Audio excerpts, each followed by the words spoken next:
Sir आपने वीर सावरकर जी के बारे में बताया था कि मतलब उनका माइंडसेट बहुत अलग था, उनकी आइडियोलॉजी बहुत अलग थी और गांधी जी की आइडियोलॉजी बहुत अलग थी। गांधी जी थोड़े डिप्लोमेटिक किस्म के थे, उनकी डिप्लोमेसी अच्छी थी।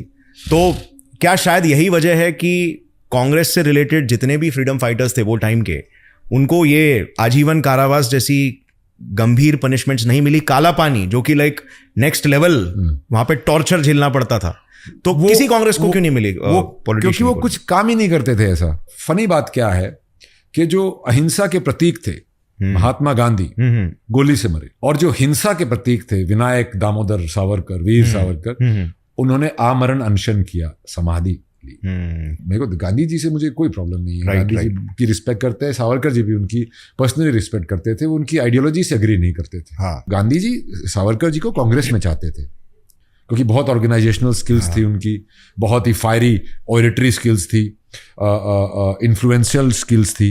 तो वो गांधी पर इन सब चीजों को लेके सावरकर जी जुड़े नहीं। वो बहुत तीखी जुबान के थे, जैसा फट से बोल देते थे, गुस्सैल थे, और ऐसे बोल देते थे किसी को भी। 99 बात बड़ी अच्छी करते थे, 100वीं बात ऐसी कटाक्ष वाली करते थे कि आदमी को सर घूम जाए। तो वो बहुत ही इस टाइप के थे। तो दोनों के अंदर एक, गांधी जी बड़े भी थे उनसे, तो दोनों के अंदर एक वो था, पर एक ideological war difference. Savarkar ji Gandhi ji से बहुत बड़े थे। फिर जब काला पानी गए तो गांधी जी बड़े बन गए, और फिर पूरा देश अहिंसा के रास्ते पे चल पड़ा, और एक अहिंसा की ऐसी मार्केटिंग हुई कि सावरकर जी को लगा तो नपुंसक हो गए हम लोग, मुट्ठी भर अंग्रेज मार के भगा क्यों नहीं देते। और इनको सावरकर साहब को उनका ड्यू इसलिए नहीं मिला क्योंकि 1947 तक सावरकर साहब, जब इन्होंने क्विट इंडिया मूवमेंट शुरू की गांधी जी ने, तो उसके पहले 2 साल मीटिंगें चली थी वाइस रॉय हाउस में। उसके अंदर सावरकर जी भी थे, नेहरू जी भी थे, जिन्ना जी भी थे, गांधी जी भी थे, और बहुत सारे लीडर्स थे।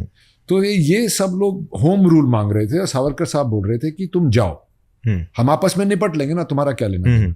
और सावरकर साहब ये कह रहे थे कि हमको सशस्त्र होना चाहिए, हमारे इंडियंस को ऑफिसर्स की तरह आप ट्रेन करो, कंपल्सरी मिलिट्री सर्विस करो, जैसे इंग्लैंड में थी उस वक्त, इजराइल में भी है, अभी बहुत देशों में होती है, ग्रीस में है, और वेपन्स हमारे देश में, टेक्नोलॉजी, वेपन्स हमारे इंडस्ट्रियलिस्ट को वेपन्स बनाने की आप टेक्नोलॉजी दो और यहाँ पे बनवाओ, ताकि जब आप चले जाओगे तो हम एक सशस्त्र देश होंगे। Savarkar ji in the mean time लोगों को ये बोल रहे थे कि भाई तुम जाके ब्रिटिश आर्मी ज्वाइन करो, ट्रेनिंग लो, मैकेनिक बनो, कमांडर बनो, फिर समय बताएगा कि बंदूक की नली किस तरफ घुमानी है। हमारे देश को सशस्त्र करने की कोशिश की। ऐसे ही वो INA में लोगों को भर्ती करने की वो बोलते थे।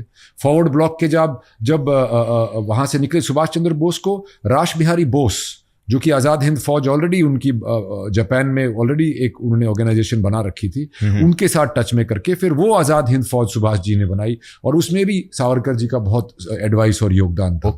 तो सावरकर जी का ये मानना था कि कांग्रेस मुस्लिमों का साथ दे रही है, इंडियन नेशनल कांग्रेस, उन्होंने अपनी मुस्लिम लीग बना रखी है, तो हम हिंदुओं का कौन है। तभी उन्होंने हिंदू महासभा ज्वाइन की, और उनका यह था कि हमको मुस्लिम लीग की तरह या मुस्लिम लीग की तरह स्पेशल राइट्स नहीं चाहिए, हम सब बराबर हैं, हिंद से प्यार करने वाले हम सब हिंदू हैं। तो उनका ये बड़ा ऑल एनकम्पासिंग वो था। उन्होंने फिर जात पात खत्म करने की कोशिश की। पतित पावन मंदिर, गांधी जी ने तो गाना बनाया, और गांधी जी बोलते थे वर्ण व्यवस्था हमारी संस्कृति का हिस्सा, इससे छेड़छाड़ नहीं की जाएगी। बोलते हरिजन, बोले हरि के जन कौन, तो आप और मैं भी तो हरि के जन है, बोले जात पात में क्यों बांटते। सावरकर जी तो अंतरजातीय विवाह कराते थे,